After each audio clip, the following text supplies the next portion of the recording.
दोस्तों मेरे एक भाई का कमेंट आया था और उन्होंने कमेंट किया था कि मेरे पास 10-15 लाख रुपए रखे हुए हैं और मुझे हार्डवेयर की एक दुकान खोलनी है। तो मुझे क्या करना चाहिए कि मैं हार्डवेयर की दुकान अच्छे से खोल पाऊँ बिना किसी लॉस के। दोस्तों जब मैंने हार्डवेयर की शुरुआत की थी और मेरे पास भी 10-15 लाख पड़े हुए थे, तो मैंने जो गलतियां की थी वो सारी गलतियां आज मैं आपको बताऊंगा और उनसे बचते कैसे हैं, है ना, कैसे उनसे सतर्क रहना है, ये चीज़ें भी मैं आपको आज इस वीडियो में बताऊंगा, ताकि आप अपनी दुकान खोलने से पहले कोई भी फैसला गलत ना लें। सबसे पहले तो दोस्तों आपको ये देखना पड़ेगा कि आपके पास आपकी खुद की दुकान है या नहीं है। अगर आपके पास आपकी खुद की दुकान है तो कोई दिक्कत नहीं है, चाहे उसकी कोई भी साइज़ हो, है ना, कितना भी उसमें स्पेस हो, वो मैटर नहीं करता। फिर खुद की दुकान होती है दोस्तों। फिर लेकिन अगर आपके पास खुद की दुकान नहीं है और आप किराए से दुकान लेकर बिजनेस चालू करना चाहते हैं, तो किराए की दुकान लेने से पहले कुछ बातों का ज़रूरी ध्यान रखना पड़ता है। जैसे कि पहले तो हो जाती है लोकेशन, है ना। तो कोई भी भाई मेरा दुकान अगर किराए से ले रहा है तो ऐसी जगह ले वो दुकान जिस जगह चहल पहल ज़्यादा हो। जैसे ये देख सकते हो आप लोग मेरी दुकान के सामने हर एक सेकंड में एक गाड़ी निकल रही है ना, हर 1-2 सेकंड में एक गाड़ी निकल रही है। ऐसी चहल पहल पूरे दिन रहे, ऐसी जगह पे दुकान आप लोग किराए से लें, है ना। फिर चाहे वो किसी कॉलोनी के बाहर की दुकान हो या फिर दोस्तों मेन रोड की दुकान हो, है ना। मेन रोड की दुकान ज़्यादा अच्छी रहती है, फिर कॉलोनी की भी कोई दिक्कत नहीं है, कॉलोनी के बाहर की रोड पे भी, है ना। क्योंकि हार्डवेयर की एक ऐसी दुकान है जो हर जगह चलती है। हार्डवेयर और किराना ये हर जगह चलते हैं। दूसरी बात दोस्तों स्पेस की। अब आपको मैं दिखाता हूँ मेरी दुकान जो है ये है। अब मैंने गलती ये की कि मैंने दुकान लेते समय इस बात पर गौर नहीं किया कि ये बीच में से ऐसा पार्टीशन है। मेरे को ये पार्टीशन नहीं चाहिए था, मेरे को चाहिए थी लमसम गहरी दुकान, है ना। तो इसका भी असर पड़ता है दोस्तों, क्योंकि जो बाहर से आदमी देखता है दुकान तो उसको दुकान छोटी लगती है। उसको नहीं पता कि पीछे गेट है, पीछे का कमरा भी है, कमरे में सामान भी रखा हुआ है, और अगर रखा हुआ है तो क्या क्या सामान रखा हुआ है। अब देख सकते हो आप लोग ये सब सामान ग्राहक को रोड से नहीं दिखता, है ना। अब उसको पता ही नहीं कि मैं ये भी बेचता हूँ। और ऐसा कभी नहीं होता है कि आप सोचो कि दुकान खोलते रहो, एक समय बाद सबको पता चल जाएगा कि ये क्या क्या बेचता है। ऐसा नहीं होता दोस्तों। ग्राहक को चाहे आपकी दुकान पे 1000 बार आ जाए वो ग्राहक, उसको अगर चीज़ नहीं दिखेगी तो उसको पता नहीं चलेगा कि आप ये भी बेचते हो। इसीलिए दुकान ऐसी लेना जहाँ चीज़ आपको आप दुकान में रखो तो वो चीज़ ग्राहक को नज़र आए, है ना, रोड से ही नज़र आए। अगर दुकान के बाहर आके ग्राहक यहाँ खड़ा हो जाता है तो यहाँ से उसे सामान दिखना चाहिए। दूसरी बात दोस्तों, दुकान की हाइट बहुत मैटर करती है। आप देख सकते हो ये शटर के कारण मेरी आधी हाइट तो ख़त्म हो गई है। इस वजह से जो सामान मेरा यहाँ ऊपर रहता है ये सारा सामान दिखता ही नहीं है रोड से। सिर्फ दिखता है तो ये नीचे नीचे का आइटम, है ना, ये नीचे नीचे का आइटम दिखता है। तो ऐसी दुकान भी ना लें जिसकी हाइट शटर की और साथ साथ दुकान की हाइट कम हो। शटर की हाइट लगभग 10 से 11 फीट ऊंचा शटर होना चाहिए, है ना, और दुकान की हाइट भी लगभग 11 से 12 फीट होनी चाहिए। तो ऐसी दुकान आप लें। और दोस्तों अगर आप शुरुआत कर रहे हैं हार्डवेयर की तो शुरू में ज़्यादा महंगी रेंट वाली दुकान ना लें। आराम से 10,000 से नीचे ही नीचे जिस दुकान का रेंट हो वो दुकान आप लोग लें, ताकि आपको कभी भी किराया देने की टेंशन ना हो। 10,000 रुपये आराम से आप लोग निकाल सकते हो। 10 लाख रुपए की लागत लगा के हार्डवेयर में, है ना, आराम से निकलेगा, कोई दिक्कत नहीं है। लेकिन 10 के ऊपर फिर प्रॉब्लम जाती है ना। तो शुरुआत में आप लोग कम एरिया वाली दुकान लें, ज़्यादा एरिया वाली ना लें। लगभग 10 से 15 फुट चौड़ी हो, और लेकिन 20 फुट की गहराई ज़रूर लेना। 20 से कम गहराई की दुकान कभी मत लेना दोस्तों हार्डवेयर में। मेरे ये पाइप रहते हैं, है ना, ये 20-20 फीट के पाइप आते हैं, और ये रखना ज़रूरी है दोस्तों। पैसा देखो, अपन दुकान खोल रहे हैं तो हर चीज़ रखना ज़रूरी है। ये 12 फुट के पाइप आते हैं पर्दे वाले, है ना, बहुत सारे सामान ऐसे होते हैं जो लंबे एरिया में बनते हैं, और हार्डवेयर की दुकान ऐसी है दोस्तों कि उसमें आपको स्टॉक करके रखना पड़ता है सामान। अब देख सकते हो आप मेरा सामान किस तरीके से, इसको रोज़ जमाता हूँ मैं और ये रोज़ ऐसी हो जाती है ना। तो एक अच्छी दुकान लें, बड़ी लमसम दुकान लें, मतलब एकदम ज़्यादा बड़ी भी ना ले लें। 100 फुट गहरी, 200 फुट गहरी, इतनी नहीं चाहिए अपन को चाहिए अंदाजन कम से कम 10 बाय 20, एवरेज होती है 15 बाय 20, है ना। शुरुआत में इतना काफ़ी है, 10 लाख का माल आराम से इसमें बन जाएगा मेरे हिसाब से। तो इतनी दुकान में 10 बाय 20 की दुकान में भी आप 50 लाख का माल भी भर सकते हो, वो भी कम पड़ जाएगा, और है ना। तो ये ना सोचें कि 10 लाख रुपए का माल ला रहे हैं तो दुकान बड़ी लेनी चाहिए, वो फालतू में किराया ज़्यादा देने की कोई ज़रूरत नहीं है। और जब आप किराए के लिए दुकान लो तो दुकान मालिक से ये एग्रीमेंट ऐसा करना कि मैं कोई भी फ़िक्स अमाउंट आपको एडवांस में नहीं दूंगा, मैं सिर्फ आपको दुकान का जो रेंट है वो 6 महीने का रेंट मैं आपको एडवांस में दूंगा, है ना।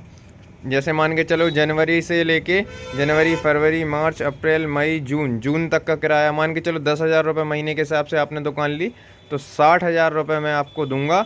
60,000 रुपये की मैं दुकान चलाऊंगा, फिर उसके बाद 6 महीने बाद फिर से आपको 60,000 दूंगा, फिर दुकान में 6 महीने में गुजारा करूंगा, है ना। कोई भी 1 लाख 2 लाख पगड़ी देने की कोई ज़रूरत नहीं है, आराम से दुकानदार मान जाते हैं, है ना। बस मनाना आना चाहिए, इससे क्या है लोड कम होता है। कल के दिन ना आपको दुकान मालिक की टेंशन रहेगी, ना आपकी दुकान की टेंशन रहेगी। लेकिन दोस्तों वो पगड़ी जमा करने से अच्छा है 1 लाख रुपए की आप एफडी बना के रख लेना, है ना। अगर आपके पास 15 लाख है मान के चलो इन्वेस्ट करने के लिए, तो 1 लाख रुपए की आप 1 लाख, मेरे हिसाब से तो 2 लाख की आप एफडी बना लेना, है ना। वो बुरे वक्त के लिए है, वो अभी के लिए नहीं है। मैं आपको बताऊंगा आगे चल के वीडियो में कि वो कब काम आते हैं, है ना। 2 लाख की आप एफडी बना के रख लेना। आप दोस्तों अगर आज नहीं बनवाओगे आपको आगे चल के बनवानी पड़ेगी, लेकिन बनवानी पड़ेगी क्या है, एक व्यापारी के पास हमेशा 2 लाख रुपए एडवांस में रखे रहने चाहिए, जो वो कहीं खर्च नहीं करेगा, सिर्फ दुकान की इमरजेंसी में खर्च करेगा। अगर बाई चांस खर्च कर भी देता है दुकान की इमरजेंसी में कभी, तो उसको वापस से उसको 2 लाख को मेंटेन करके एक नई एफडी वापस से बनवा के रखना पड़ेगा अगली इमरजेंसी के लिए। अब दोस्तों दुकान तो ले ली, लेकिन अब बात आती है कि फर्नीचर क्या क्या लें, है ना। फर्नीचर में देखो दोस्तों, मेरे जैसे रैक हैं, है ना। ज़्यादा हैवी भी नहीं लेने अपन को, लेकिन एकदम कमज़ोर भी नहीं लेने। क्या रहता है कि इन पर बहुत सारा सामान वजन रहता है ना, तो ये रैक लफने नहीं चाहिए, मतलब वो हो जाते ना, बेंड नहीं होने चाहिए। तो इस बात का ध्यान रखना, और ज़्यादा महंगे नहीं लेना। लगभग 1200-1300 रुपये का एक रैक आता है, जिसमें 5 खंड रहते हैं। तो शुरुआत में आप इस तरीके से काम कर सकते हो, ज़्यादा दिखावे पे मत जाना। एकदम से प्लाई के रैक बिल्कुल भी मत बनवाना, है ना। उसमें दोस्तों ख़तरा रहता है। वो क्या ख़तरा रहता है आपको मैं आगे वाली वीडियोस में बताऊंगा, या फिर आपको खुद समझ में आ जाएगा क्या ख़तरा रहता है। मैंने भी जब इससे पहले दूसरी जगह दुकान की थी, तो वहाँ पे मैंने प्लाई वाले रैक लगवाए हुए थे, लेकिन जब वहाँ से दुकान शिफ्ट की मैंने, मेरे आधे रैक ख़राब हो चुके थे, है ना। तो ये वाले रैक शुरू में अच्छे रहते हैं, सस्ते भी रहते हैं, तो आपकी ज़्यादा इन्वेस्टमेंट भी नहीं होती है, और काम चला हुआ है, कोई दिक्कत नहीं जाती इनमें, है ना। फिर जैसे जैसे आपके पास अगर मान के चलो 10 से आप 50 लाख की लागत हो जाती है आपकी दुकान में, तब जाके आपको वो रैक लगवाने हैं, है ना। फिर आपको पता चल जाता है कि सामान बढ़ गया है, और सामान को सही तरीके से जमाएंगे तो कम स्पेस पे भी आ जाएगा। लेकिन शुरुआत आप इसी तरह से करें। बाकी लोग आपको बताते होंगे कि नहीं बिल्कुल अच्छे से फर्नीचर बनवाओ, ये करो वो करो, नहीं, कोई ज़रूरत नहीं है दोस्तों। पहले दुकान के माल पे ध्यान दो, है ना, फिर उसके बाद आप फर्नीचर पे ध्यान देना। उसके बाद दोस्तों काउंटर के लिए आप लोग हैवी काउंटर मत बनवाओ, फालतू पैसा खर्च करने की कोई भी ज़रूरत नहीं है। मैंने 5 साल से नहीं बनवाया और मेरे को कोई प्रॉब्लम नहीं आती है। कोई भी एक टेबल ले आओ, 4-5 हज़ार रुपये की आ जाएगी, सेकेंड हैंड टेबल, है ना, जो बैंक वगैरह में नीलाम होती है, या आपके शहर में कोई ना कोई नीलामी वाली दुकान होगी ही, है ना, जो सस्ते रेट में फर्नीचर देता है, वहाँ से आप ले आओ, काउंटर भी आपका बन जाएगा। उसके बाद दोस्तों बात आती है कि माल कहाँ से ख़रीदें, है ना। तो माल ख़रीदने के लिए मैं आपको पहले ये सोचना पड़ेगा कि आपको कौन कौन सा माल रखना है। जैसे मैं रखता हूँ मिक्स में, है ना, सारा माल मेरा मिक्स में रखा हुआ है। तो आपको किस तरह का माल ख़रीदना है पहले आपको ये डिसाइड करना पड़ेगा। अगर मैं आपको मिक्स के हिसाब से एग्ज़ाम्पल दूंगा कि मान के चलो अगर आप मिक्स का माल ख़रीदते हो और आपके पास 15 लाख थे, जिसमें से 2 लाख की आपने एफडी बनवा ली, 60,000 रुपये आपने रेंट दे दिया। अब आपके पास बचे हैं 12,40,000, है ना। अब 12,40,000 में से 40,000 रुपये आप कैश रखेंगे अपने जेब में, मतलब अपने बैंक अकाउंट में, बचे 12 लाख। 12 लाख रुपए में आप लोगों को सारा माल लाना है। 12 लाख रुपए का माल भी आप शुरुआत में मेरे हिसाब से ज़्यादा हो जाएगा, है ना, लेकिन आप ला सकते हो। मैं आपको बता देता हूँ 12 लाख में कैसे क्या करना है। पहली बात तो सबसे पहली जो इम्पोर्टेंट बात है, जो आपका पहला प्रॉफिट है, वो ये है कि आपको बिल्कुल भी उत्सुकता नहीं दिखानी, है ना। ज़्यादा एक्साइटमेंट बहुत बेकार चीज़ होती है दोस्तों। मेरी सबसे बड़ी और सबसे पहली गलती एक्साइटमेंट थी। जब मेरे पास 12-15 लाख थे तो मैंने ये नहीं सोचा कि ये माल और सस्ता लिया जाता। मान के चलो एग्ज़ाम्पल, ये बोतल, अगर मेरे पास 12 लाख रुपए थे और मैं ये बोतल ख़रीदने गया तो मैंने ये बिल्कुल भी नहीं सोचा कि ये और भी सस्ती मिल सकती है क्या, और भी अच्छी क्वालिटी में मिल सकती है क्या। मैंने ये नहीं सोचा। मैंने ये सोचा हाँ ठीक है, इसकी 2 पेटी धर दो, इसकी 10 पेटी रख दो, इसकी 20 पेटी रख दो। मैंने मतलब राजाशाही दिखाई, समझ रहा। तो राजाशाही अपन को बिल्कुल नहीं दिखानी।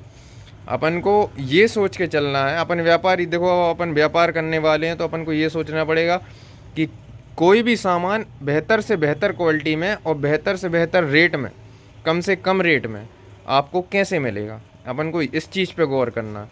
मान के चलो आप क्या करते हो कि आप जैसे मान लो होलसेल बाज़ारों में जाते हो, है ना। जैसे हमारे मध्य प्रदेश में होलसेल बाज़ार है इंदौर, तो मैं भी इंदौर गया था। मैं दोस्तों एक फ़ेमस दुकान है वहाँ की, जहाँ बहुत सारे सामान वो रखते हैं होलसेल में। तो मैं उनकी दुकान पे गया। उनने क्या किया, मेरे को शुरू में पहले ही दिन उनने मेरे को कुछ आइटम दिखाया, है ना। उन आइटम की उनने बहुत अच्छे रेट बताया, तो मैं बाकी दुकानों से ज़्यादा अट्रैक्ट उनकी तरफ हो गया। मैंने फिर बोला ठीक है, आप माल निकालते जाओ और बिल बनाते जाओ। मैंने उनसे ये नहीं बोला, प्राइस के बारे में बिल्कुल चर्चा नहीं की। फिर मैंने उनसे बोला कि आप सामान निकालते जाओ, है ना। उनने आधे सामान निकाले, थोड़े बहुत सामान के उनने अच्छे रेट बताए, है ना। तो मैं लिखवाता गया ऑर्डर। फिर धीरे धीरे उनने रेट बढ़ाना शुरू कर दिए, है ना। जैसे मान के चलो 10 चीज़ दिखाई, अच्छे रेट पे दिखाई, 11वीं चीज़ से उनने रेट बढ़ाने चालू कर दिए। और फिर मैं तो यही सोच रहा था, मेरे को पता नहीं था, नॉलेज नहीं था प्राइस के बारे में, तो मैं तो यही सोच रहा था कि ये सही रेट लगा रहे होंगे, है ना। और फिर ऐसे करते करते दोस्तों उन्होंने मेरे को बहुत लंबा चौड़ा घाटा दे दिया, है ना। मैंने लगभग उनकी दुकान से 1,20,000 रुपये का सामान लिया था, जिसमें उनने मेरे से 30 से 40,000 रुपये एक्स्ट्रा ले लिए। तो पहला घाटा तो मेरा वहीं हो गया था। और ऐसे घाटे मेरे 8-10 जगह हुए। पहले ही दिन मैं 8-10 दुकानों में गया था और सारी जगह मेरे को होलसेल दुकानों पे यही घाटे हुए। तो पहली बात तो ये, कभी भी होलसेल दुकानों पे आप या तो जाओ ही मत। और लेकिन अगर जाना पड़ रहा है, देखो बिना जाए तो होगा नहीं शुरुआत में काम। हाँ, अगर आप पुराने हो गए तो होलसेलर अपने आप आते हैं आपके पास, लेकिन शुरुआत में आपको जाना पड़ेगा। तो जाना तो पड़ेगा, लेकिन कभी भी उत्सुकता मत दिखाओ और एक दुकानदार से ज़्यादा सामान मत लो। हर दुकानदार से 10,000 रुपये से ज़्यादा का सामान मत लो। आप 10 से 15,000, 20,000 बहुत से बहुत, इतने तक का सामान आप लोग लो, तभी आप लोग एक अच्छे से आप लोग सामान खरीद पाओगे, अच्छे से वो 12 लाख रुपए इन्वेस्ट कर पाओगे। और अगर आपने ये सोचा कि नहीं यार मैं कहाँ कहाँ भटकूँगा, ज़्यादा समय नहीं है ना, तो पक्का आप 12 लाख में से 2-3 लाख का घाटा खा के आओगे। ये बात मेरे से आज आप लिख के ले लो, है ना। दुकानदार क्या करते हैं, पहले सस्ते रेट बता देते हैं, बाद में आपको ठग लेंगे। और उसके बाद भी उनकी नीयत नहीं साफ़ होती। उसके बाद वो कहीं बारदान के पैसे जोड़ देंगे, कहीं भाड़े के पैसे जोड़ देंगे, कहीं जीएसटी जोड़ देंगे, कहीं कुछ जोड़ देंगे। आप किसी भी दुकान पे जाते हो, आप उनसे ये स्पष्ट बोलो कि अलग से मैं जीएसटी पे नहीं करूँगा, आप जीएसटी वाले अमाउंट मेरे को बताओ। मान के चलो ये चीज़ मैं अगर 100 पीस ले रहा हूँ तो मेरे को आप इसके ऐसे रेट बताओ जिसमें जीएसटी इंक्लूड हो। आप मेरे को ऐसे रेट मत बताओ जिसमें जीएसटी इंक्लूड ना हो, क्योंकि उनने आपको रेट तो बता दिए लेकिन दोस्तों जीएसटी में ज़्यादा पैसा ले लेते हैं वो। साथ में भाड़े का पैसा भी नहीं दूंगा मैं। भाड़े का मैं इतना पैसा दूंगा जितना लगता है। जैसे 30 रुपये लगता है आपकी किसी भी एरिया में उस होलसेलर की दुकान से लेके ट्रांसपोर्ट ऑफिस तक का 30 रुपये नग मतलब एक बोरी का भाड़ा लगता है 30 रुपये। अब एक बोरी में कितना भी सामान आ जाए, तो इस हिसाब से भाड़ा आपको देना है ना। बारदान के पैसे बिल्कुल नहीं देने। जो पैकिंग, बारदान मतलब होती है बोरी पैकिंग, है ना, इसके पैसे नहीं देना है। भाई आपसे होलसेलर कमा तो रहा है, वो अपनी तरफ से बोरी नहीं दे सकता क्या? आप लोग जितना कमाते हो, आप ग्राहक से क्या पन्नी लेते हो क्या? क्या पन्नी का पैसा लेते हो क्या आप ग्राहक से? तो दोस्तों, बारदान का पैसा भी आपको नहीं देना, है ना। आपको स्पष्ट बोल देना है कि मैं बारदान का पैसा नहीं दे पाऊँगा। ये बारदान वाली बात आपको बोलनी है बाद में, है ना। पहले आपको सिर्फ ये बोलना है कि आप मेरे को जीएसटी इंक्लूडेड रेट बताओ, है ना। अलग से जीएसटी में कोई भी अमाउंट नहीं दूंगा उसमें। दोस्तों, ग्राहक फिर दुकानदार भी आपको पहचान जाएगा कि आप कोई नए खिलाड़ी नहीं हो, पुराने मंजे हुए खिलाड़ी हो। तो उसके बाद फिर वो भी सतर्क हो जाता है और अच्छे रेट देना चालू कर देता है ना। क्योंकि उसको मन में डर बैठ जाता है कि क्या पता अगर मैं इसको गलत रेट बताऊं तो सामने वाला ये जो सामान ले रहा है होलसेल में वो मेरे से ना ले, है ना, ऑर्डर कैंसिल कर सकता है। तो इन बातों का ध्यान रखिए। दूसरी बात, मैं मध्य प्रदेश का बता रहा हूँ कि मध्य प्रदेश के जितने आदमी हैं वो इंदौर से माल ले सकते हैं। साथ ही जबलपुर, है ना, सागर, ऐसे बड़े बड़े जो शहर हैं, ज़िले हैं, वहाँ पे होलसेलर काफ़ी, जहाँ पे भी होलसेल का मार्केट हो उनसे भी आप लोग माल ले सकते हैं। और मैं कई लोगों के आपको अगली वीडियोस में नंबर दे दूँगा जो होलसेलर हैं, है ना। तो उनसे भी आप लोग कांटेक्ट कर सकते हो, जिनसे मैं माल लेता हूँ या मेरे फ्रेंड्स माल लेते हैं, उनकी भी मैं आपको लिस्ट बना कर दे दूँगा। लेकिन मेरे हिसाब से इंदौर बेस्ट रहेगा। जो रेट इंदौर में आपको मिल जाएंगे, जो क्वालिटी इंदौर में आपको मिल जाएगी, वो पूरे एमपी में कहीं नहीं मिलेगी, है ना। एक बार आप इंदौर का होलसेल मार्केट देख के आइए। लेकिन वही बात है, उत्सुकता पे कंट्रोल रखना, ज़्यादा एक्साइटमेंट मत होना और अपने हिसाब से माल लेकर आइए, है ना। बस एक और बात का ध्यान रखना दोस्तों कि कोई भी माल की ज़्यादा क्वांटिटी अपन को नहीं लानी है ना। आप ये सोच रहे हो कि मेरे पास आज की डेट में 12 लाख रुपए हैं, बचे हुए हैं, तो मैं पूरा 12 लाख का माल लाऊं, तो ये बहुत बड़ी गलती है इंसान की, है ना। ये गलती मत करना। आप कोई भी माल के 10-10 पीस, 15-15 पीस, इतने पीस मंगाइए, है ना। 10, 15, 20, इससे ज़्यादा कोई भी माल के पीस मत मंगाइए। मैं आज की डेट में दोस्तों लमसम में माल ख़रीदता हूँ, लेकिन मैं होलसेलरों से नहीं ख़रीदता, है ना। जब मैं होलसेलरों से ख़रीदता था तब मैं 10-10, 15-15 पीस ही लेने लगा था। शुरुआत में पहले दिन जो गलती की थी वो तो मैं जीवन नहीं भूलूँगा। पहले दिन तो मैंने इकट्ठा भर भर के माल मंगाया था, वो सारा माल, उनमें से कई माल तो डैमेज आए थे, है ना। तो आपको दुकानदार को ये भी बोलना है कि भैया जो माल आप मेरे को भेजोगे वो माल की गारंटी आपकी है। कोई भी माल टूटा हुआ नहीं होना चाहिए, ख़राब नहीं होना चाहिए, और कोई भी माल एक्सपायर नहीं होना चाहिए। जैसे मान लो फेविकॉल, फेविक्विक, है ना, इनकी एक्सपायरी डेट होती है। तो एडेसिव हो गए, किसी भी प्रकार का एडेसिव हो गया, इनकी एक्सपायरी डेट होती है। तो इनको अगर माल आप ख़रीदो तो ये देख के ख़रीदो कि इनकी जो मैन्युफैक्चरिंग डेट है वो ज़्यादा पुरानी नहीं होनी चाहिए, 2-3 महीने पुरानी ही होनी चाहिए। क्योंकि मान के चलो 6 महीने पुरानी हुई है आज से, है ना, तो 2 साल की तो उनकी एक्सपायरी रहती है। अब 6 महीने तो होलसेलर के पास रखी रही, है ना, 6 महीने वो खा गया, अब उसके बाद 6 महीने आपके पास रखी रहेगी। हो सकता है कि आपके पास 2 साल रखी रहे, कोई गारंटी नहीं रहती, है ना। तो ये सब सामान बहुत कम लाएं, जिसमें एक्सपायरी वाले सामान तो सिर्फ 10-10 पीस ही लाएं, ज़्यादा बिल्कुल ना लाएं। एक्सपायरी वाले सामान आपको आपके एरिया में भी मिल जाएगा और इनसे अच्छे रेट पे, होलसेलर से अच्छे रेट पे मिल जाएगा, है ना। तो ये मत सोचो कि एक्सपायरी वाला सामान मैं ज़्यादा ले लूँ। और मेरे हिसाब से तो कोई भी सामान आपको ज़्यादा क्वांटिटी में नहीं लेना। देखो, मैंने एक गलती और की थी। जब मैं ये जीआई तार लेने के लिए गया था तो ये मैंने इकट्ठा ले लिया था, है ना। ये मैंने 300 किलो जीआई तार इकट्ठा लिया था। ये 3 साल से मेरा चल रहा है और आधा तार मेरा इस तरीके से जंग खाया हुआ है, आधा तार तो मेरा पूरा जंग खा गया। वो अब किसी काम का नहीं है दोस्तों, वो मेरे को आधे रेट में बेचना पड़ता है ना। तो ऐसी गलती आप मत करना। ये गलतियां मैं आपको बता रहा हूँ। उसके बाद दोस्तों, अगर आप नट बोल्ट ले रहे हो तो नट बोल्ट में ऑर्डर दो ना जब आप, तो उसको नट के भी बता देना साइज़, और साथ में बोल्ट के भी आप ऑर्डर दे देना। क्या होता है, ये साले नट बोल्ट वाले जो होलसेलर रहते हैं, माफ़ करना, ये जो नट बोल्ट वाले होलसेलर रहते हैं दोस्तों, वो क्या करते हैं कि आप लिखवा के गए ऑर्डर, इनने नट भेज दिए, बोल्ट नहीं भेजते है, या बोल्ट भेज दिए, नट नहीं भेजते है। तो आप इनको प्रॉपर लिखवा के आना कि मेरे को नट भी चाहिए और बोल्ट भी चाहिए उन्हीं साइज़ के, है ना, और अलग अलग पैकिंग में चाहिए, है ना, और मिक्स में करवा लेना, ज़्यादा मत करवाना, 2-2 3-3 किलो हर साइज़ के नट बोल्ट रखवा लेना, है ना। और क्योंकि ये बिकते ऐसे हैं, साल भर में पता चला कि आधा ही किलो नट बोल्ट बिके, है ना, हर साइज़ में। तो नट बोल्ट में ऐसे लेना आप। बाकी जो एसिड वगैरह हैं वो आप लोकल से लीजिए, बाहर से होलसेलर से आप सिर्फ हार्ड चीज़ें लीजिए जो बल्क क्वांटिटी में ली जाती है ना। बाकी एसिड वगैरह की पेटी तो आपके पास खुद दुकान, आपको कहीं जाने की ज़रूरत नहीं पड़ेगी एसिड फिनाइल ख़रीदने के लिए। आपके पास आएंगे व्यापारी, है ना, छोटा हाथी लेके या फिर पिकअप वगैरह लेके, वो आपको वहीं दुकान पे ही दे जाएंगे, है ना। झाड़ू माड़ू बिल्कुल ख़रीदने की ज़रूरत नहीं है, इंदौर से ठग लिए जाओगे आप, है ना। मतलब लेना लेकिन अच्छी दुकान से लेना। मैंने तो आज तक जितनी भी दुकान से झाड़ू का ऑर्डर दिया है मेरे को गलत रेट ही मिला, है ना। बाकी और भी सामान आते हैं दोस्तों, जो आप जैसे नल फिटिंग हो गई, है ना, नल फिटिंग आपको इंदौर से नहीं लेनी है, वो आपको आपके एरिया में जो सबसे बड़ा डीलर हो लोकल में, है ना, वो उसके पास आपको जाना, उससे आपको बोलना है कि मेरे को बेचने के लिए दुकान चालू कर रहा हूँ मैं और मेरे को बेचने के लिए नल फिटिंग चाहिए, है ना।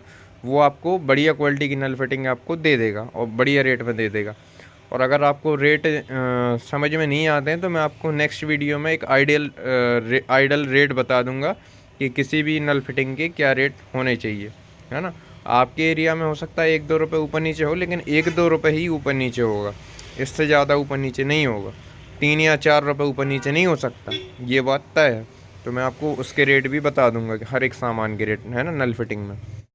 उसके बाद दोस्तों कलर का काम अगर आप लेते हो, है ना, कलर का काम ज़रूर करना दोस्तों। हार्डवेयर में कलर में जो प्रॉफिट रहता है वो किसी और चीज़ में नहीं रहता। एक तो नल फिटिंग, एक दूसरा हो गया कलर। सबसे ज़्यादा प्रॉफिट इन्हीं दोनों चीज़ों में होता है। एक तो क्या ये महंगे अमाउंट की चीज़ें रहती हैं, एक साथ 10,000 का कलर भी चला जाता है और एक साथ 50,000 की नल फिटिंग भी चली जाती है। तो ज़्यादा क्वांटिटी में जब सामान बिकेगा तो प्रॉफिट देगा ही ज़्यादा, है ना।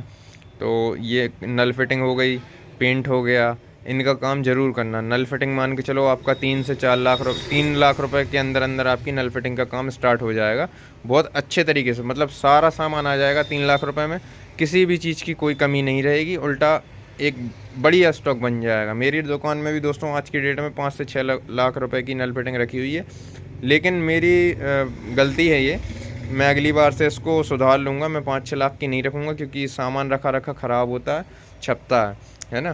तो जैसे ये देखो, ये सामान छप रहा है, तो अगर रखो तो सेफ्टी से रखो, नहीं तो बिल्कुल लेने की ज़रूरत नहीं है। 2-3 लाख रुपए की नल फिटिंग लो, उसमें सारा कवर हो जाता है, हर तरह के पाइप कवर हो जाते हैं, हर तरह के, है ना, और जितने भी इक्विपमेंट्स आते हैं उसके वो सारे कवर हो जाते हैं। उसके बाद दोस्तों पेंट की अगर बात करें तो आपको कम से कम 5 लाख रुपए चाहिए सारी रेंज बनाने के लिए, है ना, एक दुकान स्टार्ट करने के लिए पेंट की।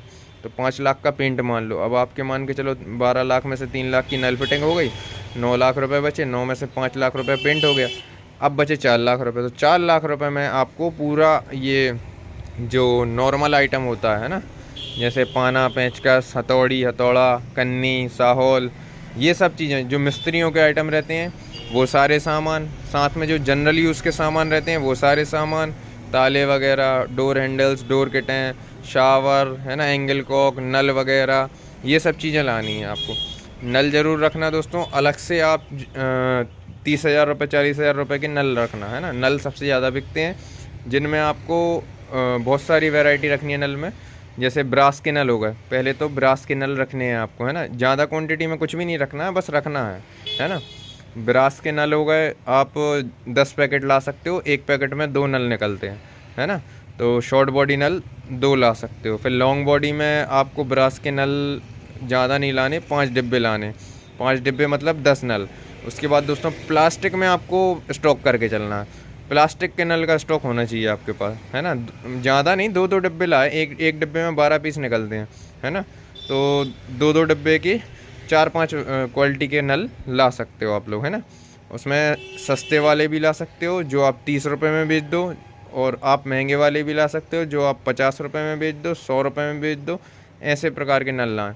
ज़्यादा हैवी PTMT सीरीज़ में मत जाएँ, PTMT सीरीज़ में बाद में ट्राई करना, आप पहले नॉर्मल क्वालिटी में चलना, है ना। आपको नॉर्मल रहना है, कभी भी एकदम से हाई रेंज में नहीं कूदना है। फिर दोस्तों इसके बाद जो ताड़पीन वगैरह रहती है वो भी आपको लोकल से ही ख़रीदनी है, वो आपको होलसेलरों से नहीं ख़रीदनी है ना। सामान ऐसा होता है जो आपको होलसेलरों से ख़रीदना है, कुछ सामान ऐसा होता है दोस्तों जो आपको लोकल से ख़रीदना है। आज की डेट में मेरा बहुत कम से 30% आइटम होलसेलर से आ रहा है, बाकी मैं सारा लोकल से ख़रीद लेता हूँ, है ना। क्योंकि मेरे लोकल वालों से इतने अच्छे व्यवहार हैं कि वो मेरे को होलसेलर से भी अच्छे रेट में दे देते हैं, है ना। तो ये व्यवहार आपके भी बन जाएंगे लोगों के साथ काम करते करते। बस नीयत साफ़ रखना, ईमानदारी से एक दूसरे का साथ देना, है ना। जो भी व्यापारी आपकी मदद करे ईमानदारी से, ये नहीं कि उसके पैसे रोक लिए, है ना, या उसके पैसे कम दिए, है ना। आज आप 500 रुपये बचा लोगे 10,000 के ऑर्डर पे, लेकिन आगे चल के वो आपको जो 2,000 रुपये बचाने वाला होगा वो आपका लॉस हो जाएगा, है ना। आगे वो आपकी हेल्प नहीं करेगा। तो ऐसा नहीं करना आपको। और ये मत सोचना कि नहीं ये इससे माल नहीं लूँगा तो कई बैठे हैं कईयों से ले लूँगा, ऐसा नहीं होता दोस्तों। एक दिन ऐसा आता है कि जब सभी से व्यवहार ख़राब हो जाते हैं, अगर एक से व्यवहार ख़राब कर लिया तो, है ना। तो नीयत साफ़ रखना, भले लेट दो पैसे लेकिन देना, है ना। और ब्याज के साथ दे देना आप, तो कि भैया मैंने लेट दिया तो 100-200 आप एक्स्ट्रा रख लो, है ना। इसमें क्या रहता है, एक बॉन्डिंग बन जाती है। ठीक है दोस्तों, और वीडियो काफ़ी लंबी हो गई है तो मैं आपको बाकी की चीज़ें अगली वीडियोस में बता दूंगा।